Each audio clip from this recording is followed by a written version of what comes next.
Hello hi welcome back to my channel Sisir official. నేను చెప్పే ఈ టిప్ అయితే ప్రతి ఒక్కరికి యూజ్ అవుతుందండి. సో మన ఇంట్లో అయితే డైలీ వంట చేస్తాం కదా, వంట చేసేటప్పుడు అంటే మన కర్రీస్లోకి కంపల్సరీగా ఆనియన్ అనేది యూజ్ చేస్తాం కదండి. సో ఈ ఆనియన్ కట్ చేసేటప్పుడు ఏంటంటే మనం చాలా ఇబ్బంది పడతాం కదా, ఆనియన్ పవర్ తట్టుకోలేక కళ్ళంటే వాటర్ వచ్చేసి ఆనియన్ అస్సలు కట్ చేయలేం కదా. ఈ ప్రాబ్లం అయితే ప్రతి ఒక్కరు ఫేస్ చేస్తూ ఉంటారు కదండి. సో ఇలాంటి ఇబ్బంది పడకుండా నేను చెప్పే ఈ చిన్న టిప్ అయితే మీరు ఫాలో అయిపోండి. సో మనం ఇలా ఆనియన్ స్టెమ్స్ అన్ని కట్ చేసి ఒక్కసారి అయితే వాష్ చేసుకోండి.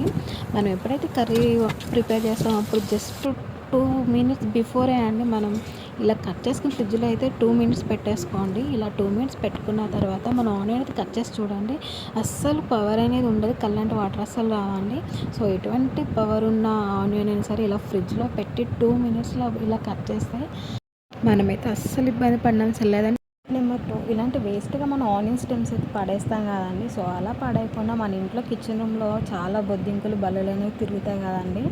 సో వాటికైతే ఈ స్టెమ్స్ అనేది యూజ్ చేయొచ్చండి. ఇలా కర్పూరం ఉంటాయి కదా, దేవుడి దగ్గర యూజ్ చేస్తాం కదా, ఈ కర్పూరం తీసుకుని పొడి చేసి ఆనియన్ స్టెమ్స్ ఉన్నాయి కదండి, ఆ స్టెమ్స్ పైన పొడి చేసి వేసి మనం ఎక్కడైతే బల్లులు ఎక్కువగా బొద్దింకలు ఎక్కువ తిరుగుతాయో ఆ ప్లేస్లో పెడితే మార్నింగ్ కల్లా ఈ బొద్దింకలు బల్లులైన తొందరగా చచ్చిపోతాయండి. సో ఈ కర్పూరం స్మెల్కి, ఆనియన్ స్మెల్కి తొందరగా అట్రాక్ట్ అయిపోయి అవి తొందరగా పీల్చుకొని తొందరగా చచ్చిపోతాయి.